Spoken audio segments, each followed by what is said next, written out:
Hello dear students, আশা করি তোমরা সকলে ভালো আছো আল্লাহর রহমতে। আজকে তোমাদের আমি সমতুল্য ভেক্টর চ্যাপ্টার 12 এর প্রশ্নমালার 13 নম্বর অঙ্কটা সলভ করার চেষ্টা করব। আশা করি তোমরা সকলে আমার পাশে থাকবে এবং ভিডিওটা সম্পূর্ণ দেখবে। ভেক্টরের সাহায্যে প্রমাণ করো যে ট্রাপিজিয়ামের অসমান্তরাল বাহুদ্বয়ের মধ্যবিন্দুর সংযোজক সরলরেখা সমান্তরাল বাহুদের সমান্তরাল ও তাদের যোগফলের অর্ধেক। প্রথমে আমাদের একটা ট্রাপিজিয়াম আঁকতে হবে এবং তাদের কি অসমান্তরাল বাহুদের মধ্যবিন্দু আঁকতে হবে। তাহলে আমরা প্রথমে ট্রাপিজিয়ামটা এঁকে নিব।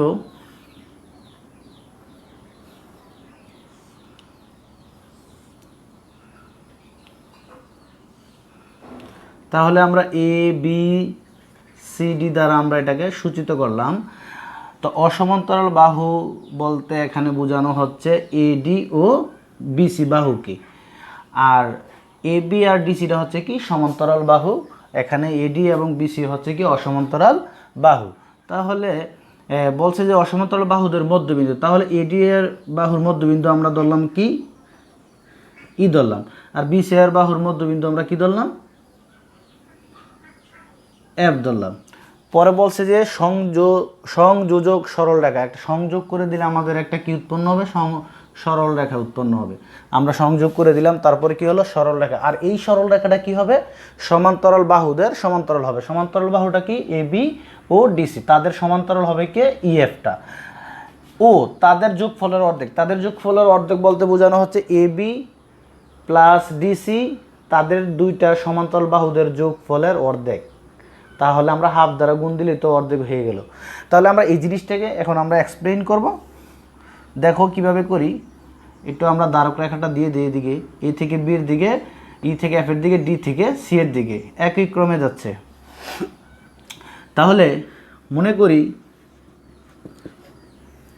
এ বি সি ডি একটি ট্রাপিজিয়ামের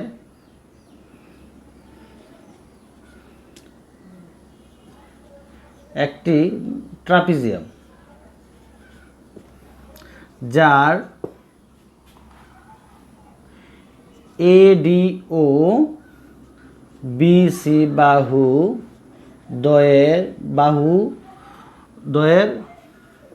মধ্যবিন্দু যথাক্রমে ই ও এফ। তাহলে ই ও এফ যোগ করি। প্রমাণ করতে হবে যে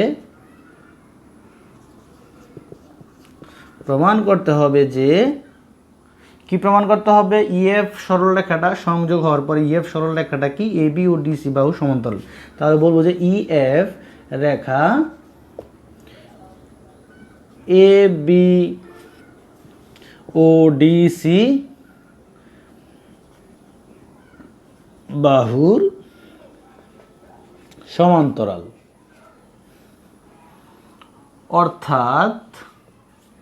অর্থাৎ কি জানি আমরা, ইএফটা কার সমান্তরাল, এবি সমান্তরাল ডিসি, এবং আরেকটা অংশ হচ্ছে যে তাদের যোগফলের অর্ধেক। তাহলে ইএফ সমান হাফ কাদের অর্ধেক, এবি প্লাসের ডিসি সমান্তরাল বাহুদ্বয়ের। তাহলে এ বি প্লাসের ডিসি। এখানে বিষয়টা আমি যেটা লিখছি একটু আগে সেটা বলছিলাম যে কিভাবে, তারপরও আবার রিভিউ করে তোমাদের বোঝার সুবিধার্থে। এ বি সি ডি একটি ট্রাপিজিয়াম, ক্লিয়ার। অসমান্তরাল বাহু হচ্ছে এডি ও বিসি, আর এখানে সমান্তরাল বাহু হচ্ছে এবি ও ডিসি।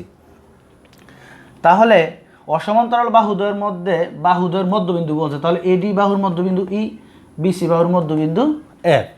তাদের মধ্যে কি বলছে এখানে, সংযোগ করতে। তাহলে সংযোগ করে দিলাম, সংযোগ করে দেওয়ার পরে একটা সরল রেখা উৎপন্ন হয়েছে, সেটা হচ্ছে কি ইএফ। আর এই ইএফ রেখাটি হচ্ছে কি এবি ও ডিসি বাহুর সমান্তরাল ও তাদের অর্ধেক বলতে এখানে ইএফ সমান কি, এই সমান্তরাল বাহু তাদের যোগফল এবি প্লাস ডিসি ইন্টু কি হাফ, তাদের অর্ধেক। হাফ বলতে এখানে অর্ধেককে বোঝানো হয়েছে। এই কথাটি এখানে লিখছি, এখানে না বোঝার কিছু নেই, একটু ভালো করে খেয়াল করবে, অবশ্যই বুঝতে পারবে। তাহলে প্রমাণে চলে যাচ্ছি আমি। প্রমাণটা বলছে যে মনে করি কোনো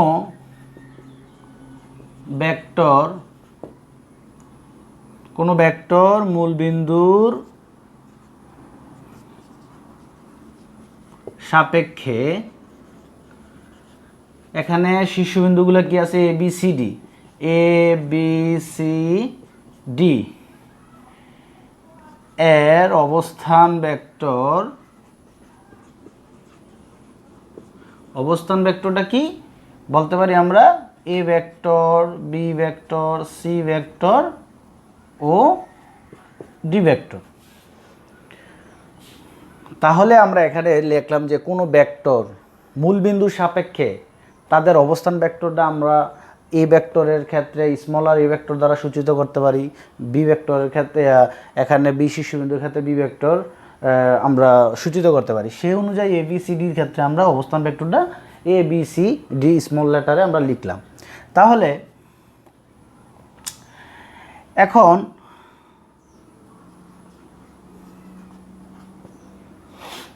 এখন এ থেকে বি যে দ্বারক রেখাটা আমাদের গেছে, এ বি যে ভেক্টরটা আছে সেটা এ হচ্ছে কি, এ হচ্ছে তার আদিবিন্দু, বি হচ্ছে তার প্রান্তবিন্দু। এটা লিখবো আমরা কিভাবে, প্রান্তবিন্দু বিয়োগ আদিবিন্দু। তাহলে প্রান্তবিন্দু বলতে এখানে বি বোঝাচ্ছে, আর বি এর অবস্থান ভেক্টরটা কি স্মল বি ভেক্টর, মাইনাসের এর অবস্থান ভেক্টর কি স্মল এ ভেক্টর। তাহলে আমরা এখানে একটা এক্সট্রা মাইনাস আনছি, এটা আমাদের এ বি দ্বারক রেখার যে ফর্মুলাটা আছে বা আমরা যেভাবে বুঝি যে এ বি দ্বারক রেখাটা এখানে প্রান্তবিন্দু থেকে সবসময় আদিবিন্দুকে বাদ দিতে হবে, বাদ বলতে এখানে বিয়োগ আর কি। ক্লিয়ার? তাহলে আমরা সেম ওয়েতে আমরা ডিসির ক্ষেত্রে লিখব যে ডিসি ভেক্টর ইকুয়াল টু কি সি ভেক্টর মাইনাসে D vector small D vector. তাহলে বলতে পারি যে তাহলে ই বিন্দুর অবস্থান ভেক্টর ই বিন্দুর অবস্থান ভেক্টরটা কি, ইটা আমার কোথায় অবস্থিত আছে এডি এর মধ্যে বা মধ্যবিন্দুতে অবস্থান আছে। তাহলে আমরা এডি এ দুইটাকে আমরা যোগ করে দেব, টোটালটা আমরা যোগ করে দেব এ ভেক্টর প্লাস এর ডি ভেক্টর। আর ই বিন্দুর অবস্থান ভেক্টর বলতে কি এডি এর মধ্যে আছে, তার মানে কি আমি দুই দ্বারা যদি এটাকে ভাগ করি তাহলে কি আমি ই বিন্দুতে পৌঁছতে পারবো না। তাহলে আমি এখানে হাফ দ্বারা গুণ দিলাম, কারণ এখানে হাফ দ্বারা গুণ দেওয়া যে কথা নিচে দুই লেখা একই কথা। তাহলে এফ বিন্দুর অবস্থান ভেক্টরের ক্ষেত্রে আমি লিখতে পারি যে সেম বি যোগ সি, অবস্থান ভেক্টরটা লিখব বি ভেক্টর প্লাস এর সি ভেক্টর। তাহলে সেম হাফ দ্বারা গুণ দিলে আবার আমরা বি সি এর মধ্যবিন্দু এফ খুঁজে পাবো। তাহলে সেম ওয়েতে লিখলাম। তাহলে ই এফ ভেক্টর সমান সমান কি এই যে প্রান্তবিন্দুকে এফ, তাহলে এফ বিন্দুর অবস্থান ভেক্টর মাইনাস ই বিন্দুর অবস্থান ভেক্টর। তাহলে আমরা লিখতে পারি যে ই এফ ভেক্টর সমান সমান কি এফ বিন্দুর অবস্থান ভেক্টর বলতে এখানে কাকে বোঝানো হয়েছে, হাফ বি প্লাস এর C, half B vector plus এর সি ভেক্টর মাইনাস তারপরে কি হাফ ই বিন্দুর অবস্থান ভেক্টর কি ই বিন্দুর অবস্থান ভেক্টর আছে হাফ এ প্লাস এর ডি, তা হাফ এ ভেক্টর প্লাস এর ডি ভেক্টর। তাহলে হাফ কমন নিলে কি থাকে বি ভেক্টর প্লাস এর C vector minus A vector plus এর ডি ভেক্টর। হাফ কমন নিলে কি থাকে আমাদের, হাফ তো আমরা আগে কম নিয়ে নিয়েছি না, তাহলে এখন ফার্স্ট ব্র্যাকেটটা উঠে দেবো বি ভেক্টর প্লাস এর সি ভেক্টর মাইনাসে প্লাস মাইনাসের এ ভেক্টর মাইনাসে প্লাস মাইনাসের ডি ভেক্টর। তাহলে হাফ, এখন আমরা বি ভেক্টর মাইনাসের এ ভেক্টর সমান কি আমরা এ বি ভেক্টর বসাইতে পারি। তাহলে আমার বি ভেক্টর মাইনাসের এ ভেক্টর আমি এক পাশে লেখার চেষ্টা করব একত্রে বি ভেক্টর মাইনাসের এ ভেক্টর, তাহলে এটা একটা অংশ। তারপরে সি ভেক্টর মাইনাসের ডি ভেক্টর, তাহলে প্লাস আছে, তাহলে প্লাস দিয়ে আমরা কি লিখতে পারি সি ভেক্টর মাইনাসের ডি ভেক্টর, তাহলে দিয়ে একটা ব্রেকেট দিতে পারি। তাহলে আমরা হাফ বি ভেক্টর মাইনাসের এ ভেক্টর বলতে কি A B vector plus C vector মাইনাসের ডি ভেক্টর কি ডিসি ভেক্টর,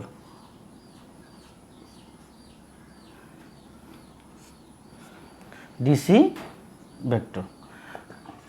সুতরাং ইয়ে ভেক্টর সমান সমান আমরা এটা জানি। তাহলে আমরা বলতে পারি যে এখন এবি ভেক্টর ও ডিসি ভেক্টর যদি তারা সমান্তরাল হয় তাহলে আমরা বলতে পারি এবি ভেক্টর প্লাস এর ডিসি ভেক্টরও কী হবে সমান্তরাল হবে। তাহলে সুতরাং এবি ভেক্টর ও ডিসি ভেক্টর পরস্পর সমান্তরাল পরস্পর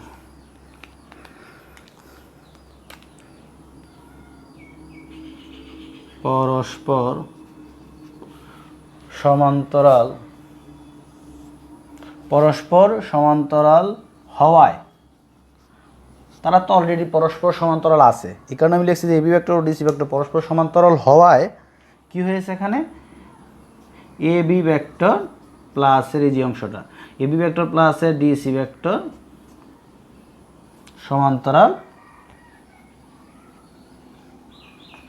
সমান্তরাল হবে। তাহলে আমরা বলতে পারি যে ইএফ ভেক্টরটা, এই যে এখানে ইএফ ভেক্টরটা আছে না, তাহলে লিখব যে ইএফ ভেক্টরটা কি হবে এবি ভেক্টর ও ডিসি ভেক্টরের সমান্তরাল। তাহলে ইএফ রেখা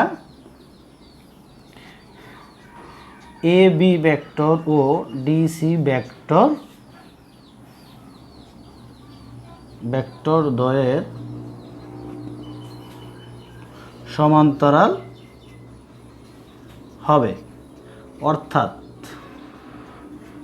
অর্থাৎ কি লেখা যায় এখানে যে কি বলছে এখানে ইএফটা কার সমান্তরাল হবে এবি ও ডিসি এর সমান্তরাল হবে। তাহলে এবি সমান্তরাল ডিসি, তাহলে এটা আমাদের একটা অংশ প্রমাণ হয়েছে, এই অংশটা প্রমাণ হয়েছে। আমরা এই অংশটা প্রমাণ করব। এখানে আমরা এই অংশটা টোটালি নিয়ে আসছি, জাস্ট শুধু আমরা এখানে যে ভেক্টরটা আছে ভেক্টরটাকে আমরা রিডিউস করব বা বেনিশ করে দেব। ক্লিয়ার? তাহলে আমি এখানে একটু রিভিউ করি যে আসলে কী হয়েছে বিষয়টা। এখানে আমরা তো জানি যে এবি ভেক্টর আর ডিসি ভেক্টরটা কি তারা পরস্পর কি সমান্তরাল বাহু ছিল। তাহলে সেই কথাটা বলছি যে এবি ভেক্টর ও ডিসি ভেক্টর যদি পরস্পর সমান্তরাল হওয়ায় তাদের কি হয়েছে এবি ভেক্টর প্লাস ডিসি ভেক্টরটাও কি সমান্তরাল হবে।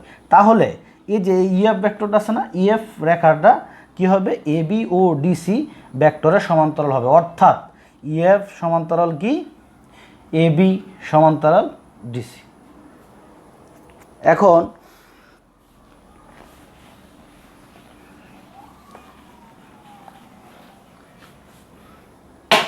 এখন আমরা এই লিখব যে এখান থেকে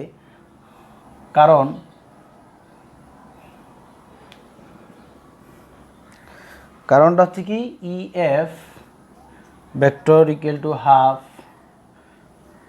এবি ভেক্টর প্লাসের ডিসি ভেক্টর। এখানে আমরা মডুলাস বার দিয়া বা এটাকে কি বলা হয় পরম মান, যেটাকে বাংলা বলা হয় মডুলাস বার বা পরম মান দ্বারা আমরা উভয় পক্ষে কী করে দিছি, উভয় পক্ষকে আমরা যে রাশিটা আছে সেই রাশিটিকে আমরা দিয়ে দিছি। তাহলে হাফ এবি ভেক্টর প্লাসের ডিসি ভেক্টর। তাহলে হাফ এই মডুলাস বারটাকে আমরা এবিকেও দিয়ে দেব প্লাস আবার ডিসিকেও দিয়ে দেব, ব্রেকেট রাখে একটা। তাহলে হাফ কি রইল এই মডুলাস বার আর আমার যে ভেক্টরের যে চিহ্নটা দেওয়া আছে সেটা বাদ গেলে কি থাকবে এবি থাকবে প্লাস ডিসি। তাহলে মডুলাস বার আর এখানে ভেক্টরটা বাদ গেলে কি থাকে ভেক্টর চিহ্নটা, তাহলে আমাদের ইএফ থাকে। তাহলে আমরা বলতে পারি যে সুতরাং এ বি সমান্তরাল বিসি সমান্তরাল ডিসি এবং ই এফ ইকুয়াল টু কি হাফ সমান্তরাল বাহুটা কি ছিল এ বি প্লাস আর DC. That is proved.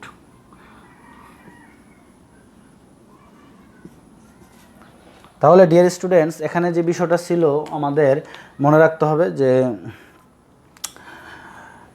EF যে ভেক্টরটা আমরা এখানে পেলাম, এখানে কিন্তু বলছিল যে ইএফ সরলরেখাটা কি হয়েছে তাদের বাহুদের সমান্তরাল। তাহলে আমরা এই যে বাহুদের সমান্তরাল করতে পারছি, সরি এখানে ইএফ হবে এবি না, ইএফ সমান্তরাল এবি সমান্তরাল ডিসি। তাহলে এই যে ইএফ সরলরেখাটা কি ছিল এবি এবং ডিসি বাহুদের সমান্তরাল আমরা করতে পারছি। আরেকটা হচ্ছে যে তাদের যোগফল ছিল কি এবি প্লাস আর ডিসি। এবি প্লাস আর ডিসি লিখলাম আর তার বাম পাশে একটা হাফ দ্বারা গুণ দিয়েছে। হাফ বলতে এখানে অর্ধেককে বোঝানো হয়েছে। তাহলে আজকে এটা আমাদের প্রমাণ ছিল। ধন্যবাদ সবাইকে ভিডিওটা দেখার জন্য।